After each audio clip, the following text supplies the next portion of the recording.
Woodworth గ్రై water. So పేరు వినే ఉంటారు కదా, బీభత్సమైన అడ్వర్టైజ్మెంట్ స్ట్రాటజీ. ఆ అడ్వర్టైజ్మెంట్ చూసి ఎంతమందో కొనేసుకుని వాళ్ళ పిల్లలకి ఇచ్చేసి ఉంటారు లెఫ్ట్ అండ్ రైట్గా.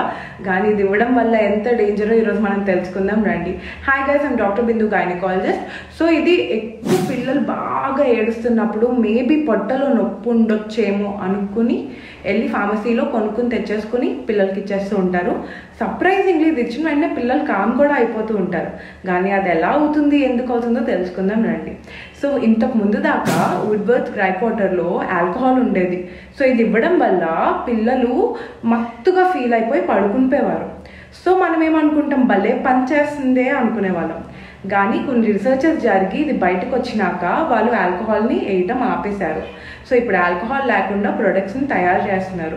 కానీ ఈ ప్రొడక్ట్స్లో ఎక్కువ స్వీట్ ఉంటుంది, అండ్ అది కాకుండా డిల్ ఆయిల్ అండ్ సోడా బైకార్బ్ ఉంటుంది. సో ఈ స్వీట్నెస్ వల్ల కొంచెంసేపు ఇచ్చిన వెంటనే పిల్లలు కామ్ అయిపోతూ ఉంటారు. కానీ లాంగ్ రన్లో ఇది చాలా పిల్లలకి డేంజర్. ఎందుకంటే ఈ సోడా బైకార్బ్ అంటే వంట సోడా ఎంత బాడీ లోపలికి వెళ్ళిపోయి లోపల ఉన్న పీహెచ్, బేబీ ఒక పీహెచ్ని మార్చేసి బేబీకి మల్లబద్ధకం వచ్చే ఛాన్సెస్, ఇంకా బేబీ నర్వస్ సిస్టమ్ కూడా దెబ్బతినే ఛాన్సెస్ ఉన్నాయి. సో దయచేసి మీరు ఇది వాడొద్దు, అస్సలు రికమెండెడ్